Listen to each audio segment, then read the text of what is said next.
Naranasan niyo na bang pumasok sa isang lumang simbahan o bahay at pakiramdam niyo ay sinusundan kayo ng tingin ng mga rebulto?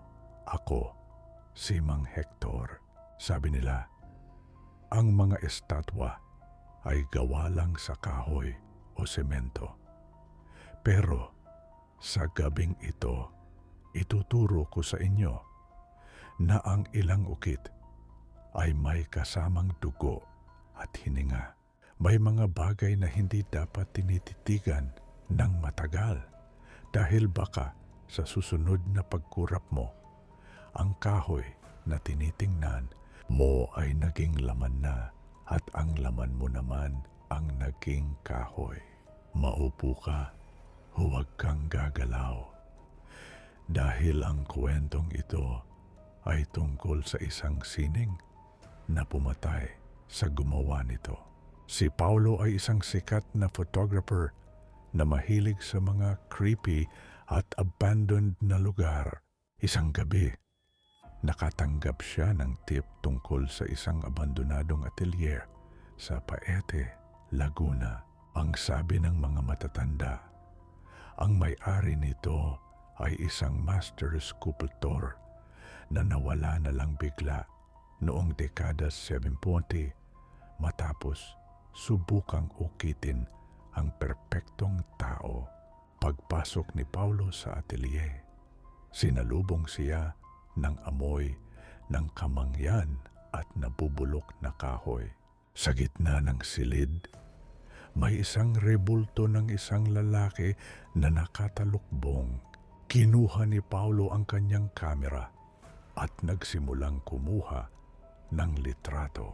Pero sa bawat flash ng kanyang kamera, may napapansin siyang kakaiba sa viewfinder.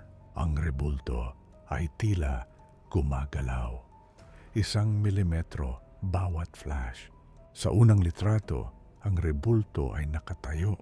Sa ikalawa, ang ulo nito ay bahagyang nakalingon.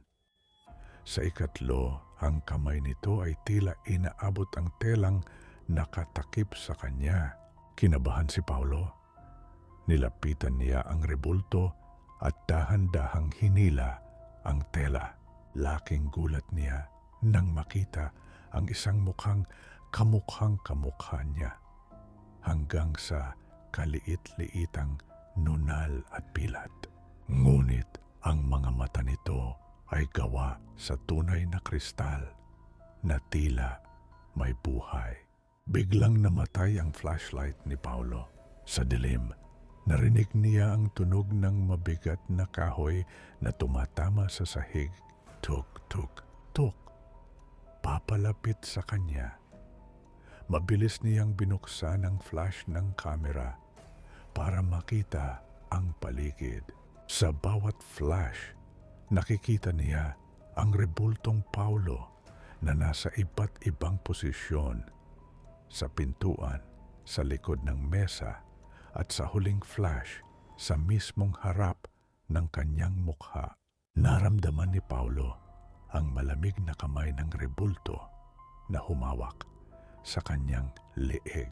Ang balat ng rebulto ay nagsimulang maging malambot at maging totoong laman habang ang balat ni Paulo ay unti-unting nagiging matigas at kulay kape na parang narra.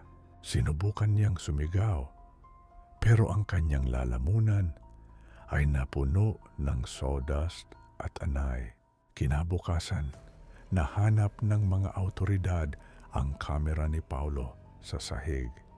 Sa huling litratong nakuha, makikita si Paulo na nakatayo bilang isang rebulto. Ang mukha ay puno ng paghihirap. Pero ang lalaking kumuha ng kamera at lumabas ng atelier ay nakangiti. Isang lalaking mukhang si Paulo. Pero ang bawat hakbang ay may tunog ng tumatama na kahoy.